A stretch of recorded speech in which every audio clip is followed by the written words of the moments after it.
अस्सलाम वालेकुम दोस्तों, ਤੁਸੀਂ ਵੇਖ ਰਹੇ ਹੋ ਪਾਕ ਪੰਜਾਬ ਟੀਵੀ ਤੇ ਮੈਂ ਤੁਹਾਡਾ ਦੋਸਤ ਅਬਦੁਲ ਵਾਹਦ। ਦੋਸਤੋ ਮਾਸ਼ਾਅੱਲਾ ਸ਼ਾਹ ਸਾਹਿਬ ਨੇ ਆਪਾਂ ਨੂੰ ਇਹ 5 ਕਨਾਲ ਇੱਕ ਕਮਰਸ਼ੀਅਲ ਜ਼ਮੀਨ, ਸ਼ਾਹ ਸਾਹਿਬ ਦਾ ਕਹਿਣਾ ਕਿ ਬਿਲਕੁਲ ਕਮਰਸ਼ੀਅਲ ਜ਼ਮੀਨ ਹੈ ਕਿ ਆਸ-ਪਾਸ ਸੁਸਾਇਟੀਆਂ ਬਣੀਆਂ, ਇੱਥੇ ਪਲਾਟ ਕੱਟੇ ਨੇ ਤੇ ਲੋਕ ਪਲਾਟ ਕੱਟ ਕੇ ਸੈਲ ਕਰ ਰਹੇ ਨੇ। ਦੋਸਤੋ ਫਿਲਹਾਲ ਇੱਥੇ ਫਸਲ ਕਾਸ਼ਤ ਕੀਤੀ ਸੀ, ਲੇਕਿਨ ਫਸਲ ਇੱਥੇ ਹੁਣ ਨਹੀਂ ਹੈਗੀ। ਲੇਕਿਨ ਜ਼ਮੀਨ ਜਿਹੜੀ ਕਿ ਉਹ ਸ਼ਾਹ ਸਾਹਿਬ ਦਾ ਕਹਿਣਾ ਹੈ ਕਿ एक कमर्शियल है।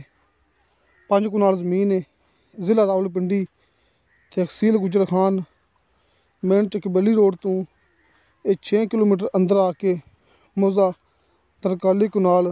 बाकी दोस्तों जी मज़ीद लोकेशन होंगी है वो तुहानूं भरावां पता लगेगा शाह साहब कोलों, क्योंकि मेरा काम है कि शाह साहब जो मैनूं कहंदे ने मूवी सेंड करते हैं, शाह साहब के कहने मुताबिक उन्होंने नंबर दे के ते तुहाडे भरावां तक सामने मैं इनफॉर्मेशन पहुँचा देवां, क्योंकि शाह साहब मौके पर मौजूद ने। जी मूवी मैं शाह साहब सेंड करते हैं उन्होंने शाह साहब की गारंटी होंगी है, क्योंकि ज़ाहिर कि जोड़ा बंदा मौके पर मौजूद है उनकी गारंटी है, क्योंकि ज़ाहिर कि मैं जाके ज़मीन नहीं देखी हैगी। शाह साहब ने मैंने जिन्नी मूवी सेंड की ने मैं खुद मौके पर जाके कोई भी ज़मीन नहीं देखी हैगी।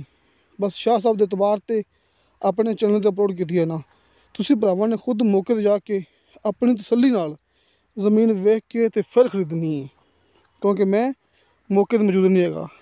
मेरा काम है कि तुहाडे भरावां तक मुकम्मल मालूमात पहुँचा देना। ये सामने दोस्तों का कच्चा रस्ता आ रहा है, जोड़ा कि फ्रंट है, इस पिछे बैक साइड के सामने आप नज़र आ रहा है थोड़ा थोड़ा वो लिंक रोड है। अं समझ लो कि चंद कदमां ते इंदे लिंक रोड है, जोड़ा कि इस रकबे तक कच्चा रस्ता आ रहा है। चंद कदमां ते सामने पिछे लिंक रोड है, जोड़ा कि मेन चकबली रोड तो 5 या 6 किलोमीटर अंदर आके। दोस्तों 5 कनाल रकबा फी कनाल की डिमांड की शाह साहब ने 4 लाख रुपया।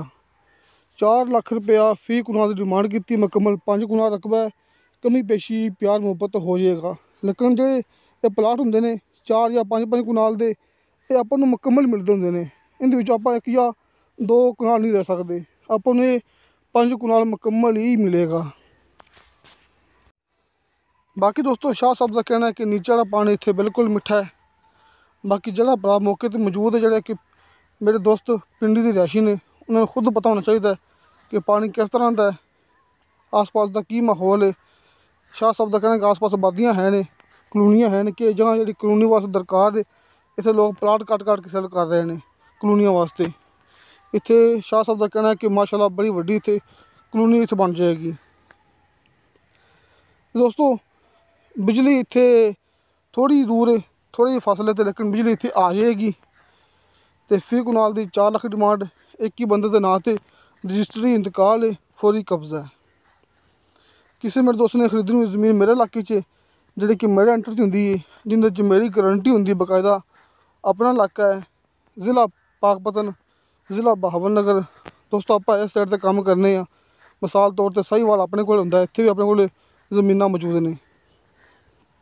तो दोस्तों अपनी गारंटी होंगी कि अपने इलाके पानी भी मिठा है, पिंडी भी पानी मिठा है।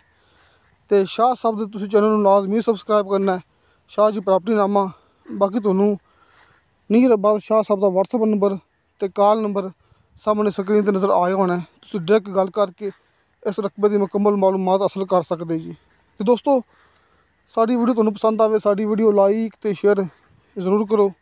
इंशाअल्लाह ताला मिलांगे अगली वीडियो ते। खुदा हाफिज़।